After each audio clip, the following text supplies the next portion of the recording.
ไฟมากเลยไฟห้ามลงไปนะพี่น้องเอาให้หอมเลยบนนี้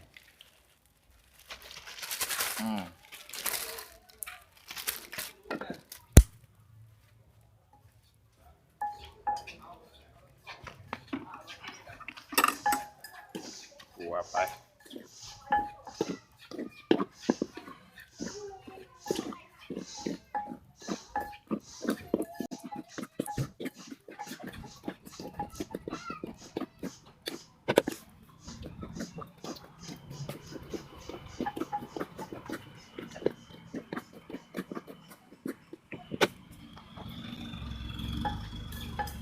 หัวเสือครับพี่น้องตัวสำคัญเลยนี่ใส่ลงไปใส่ตอนลงไปเลย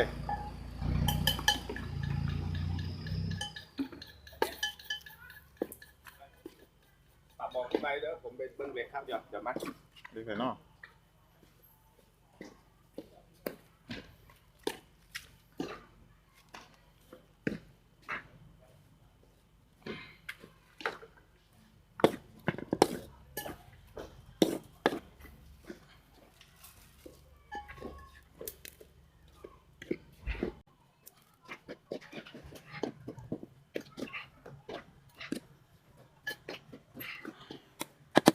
ต้องขอพี่น้องจะดีแต่ถ้าว่าไฟวันดีอีกเดี๋ยวผมเติมไปหัวหันปลาดุกเลยพี่น้องหัวหันปลาดุกลงไปมันหอม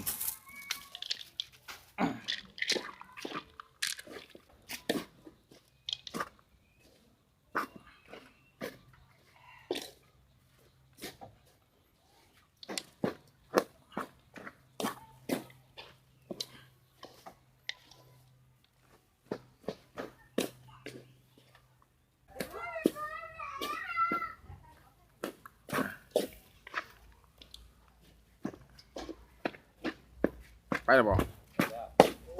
ยอดหาถ้ำผมเนาะรู้จักป่ะเดินไปครับเดินไป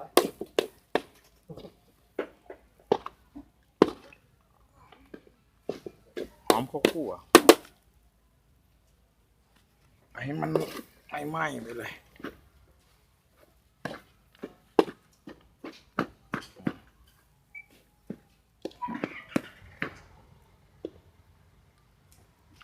โอเคครับได้เรื่องแล้วพ่อ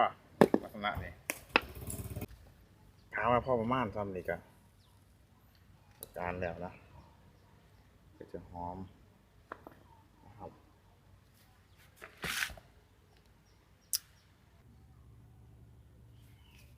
ครับเดี๋ยวก็จะมัดใส่บัตรครับประมาณนี้นะครับพี่น้องโอ้ยเนี่ยโอ้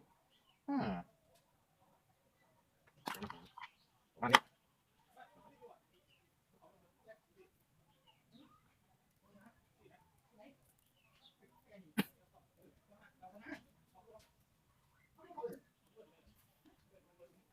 นี่ครับประมาณนี้ครับพี่น้องนะเลี้ยงดูไว้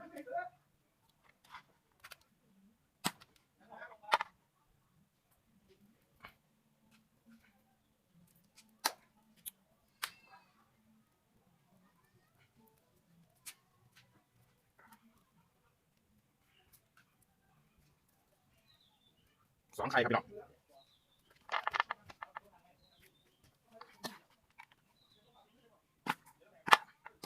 โอ้ยง่ายเลยโอ้ยจะดูง่ายแต่ว่า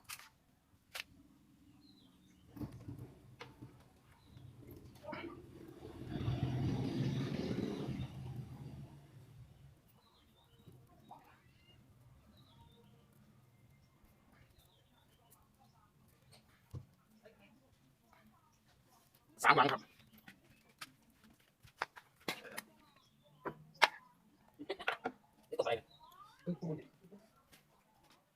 นี่โอ้ย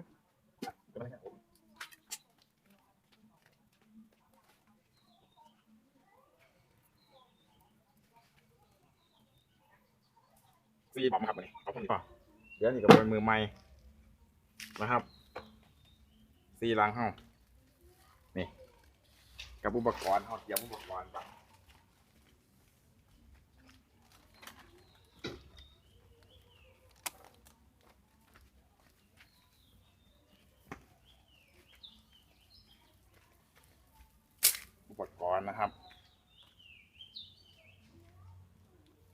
เดี๋ยวรู้กันครับ